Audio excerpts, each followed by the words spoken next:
နှင်းစီပန်းလိုပဲကင်တွေတက်ရင်တော့အလွန်လှပပြီးမကင်တွေတက်ရင်တော့ language ကလည်းအလွန်အငြင်းများပါတယ် Hello အားလုံးပဲမင်္ဂလာပါနှင်းစီပန်းတပွင့်ကိုမြင်တဲ့အခါလူတွေအရင်ဆုံးတွေ့ရကအလှတရားပါပန်းရဲ့အရာပန်းရဲ့ပုံစံပန်းရဲ့နူးညံ့မှုတွေအရာအားလုံးကအလွန်လှပပြီးဆွဲဆောင်မှုရှိပါတယ်ဒါပေမဲ့နှင်းစီပန်းမှာအဲ့ဒီအလှတရားရဲ့နောက်ကွယ်မှာမမြင်ရလောက်အောင်လို့တွေ့ရတဲ့စူးလေးတွေရှိနေဆိုတာကိုလူတိုင်းမသိနာမိတတ်ကြဘူးပေါ့နော်။အဲ့တဲ့သူပြောတော့နှင်းစီပန်းကအလှတရားတစ်ခုဖြစ်တယ်။ကိုယ့်လက်ထဲမှာနူးညံ့စွာထိမ့်သိမ့်နိုင်တဲ့အရာတစ်ခုပဲ။ဒါပေမဲ့မတိမတောင်ဂယုမဆိုင်ပဲကင်လိုက်တဲ့အချိန်မှာတော့အဲ့ဒီပန်းကပဲကိုယ့်ကိုနာကျင်စေနိုင်ပါတယ်။ language skill ကလည်းဒီလိုပါပဲ။စကားလုံးတွေကပန်းတစ်ပွင့်လိုပဲလှပနိုင်တယ်။လူတစ်ယောက်ရဲ့နှလုံးသားကိုနူးညံ့စေနိုင်တယ်။ယုံကြည်မှုတစ်ခုကိုတိဆောက်ပေးနိုင်တယ်။အခွင့်အလမ်းတစ်ခုကိုဖွင့်ပေးနိုင်တယ်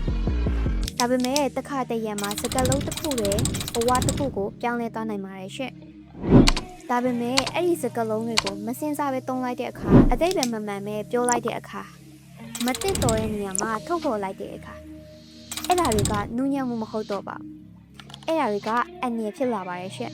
။မမြင်ရတဲ့တန်ရာတွေကိုပေးနိုင်တယ်။နားလည်မှုတွေကိုပြည့်စည်စေနိုင်တယ်။တိဆောက်ထားတဲ့ယုံကြည်မှုတွေကိုတစ်ချက်တည်းနဲ့ချိုးဖောက်ပြနိုင်ပါတယ်ရှင့်။ဘာကြောင့်လဲဆိုတော့ language ဆိုတာကစကားပြောဖို့တည်းမဟုတ်ဘူး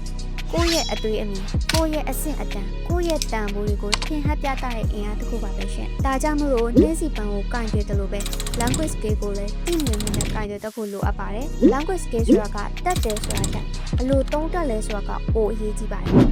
program ဖြစ်တာကအောင်မြင်မှုမဟုတ်ဘူး right time မှာ right words တွေတုံးတက်တာတကယ်အင်အားပဲဖြစ်ပါတယ်ရှင်ဘယ်စကားကိုဘယ်နေရာမှာပြောမလဲဘယ်လောက်ထိပြောတင်လဲဘလို့ထုံးနဲ့ပြောတင်လဲဆိုတာကိုတီးတဲ့သူကတာ language ကိုအသုံးပြုပြီးတော့လူတွေကိုဆွဲဆောင်နိုင်မယ်အခွင့်အလမ်းတွေကိုဖန်ဆီးနိုင်တယ်ကိုဘဝကိုကိုယ်တိုင်မြင့်တင်နိုင်ပါမယ်ရှင့်ဒါကြောင့်နှင်းစီပန်းလိုပဲ language တွေကကင်တွေတက်ရင်အလှတရားတစ်ခုမကင်တွေတက်ရင်တော့အန်ရတစ်ခုပါပဲရှင် language skill တွေကိုအခြေခံကနေပြီးတော့ level အတန်းနေထိထိရောက်ရောက်လေ့ကျင့်မှုနဲ့အသုံးပြုမှုမှန်ကန်မှုနည်းလမ်းလေးတွေသိချင်နေဆိုရင်တော့ Light Up Academy LUA ကိုပဲညွှန်ပြပါရစေရှင်။ဒါနဲ့ knowledge ဖြစ်မဲ့အကြောင်းအရာလေးတွေထပ်သိချင်နေဆိုရင်တော့ follow လုပ်ခဲ့ဖို့မမေ့နဲ့အောင်နော်။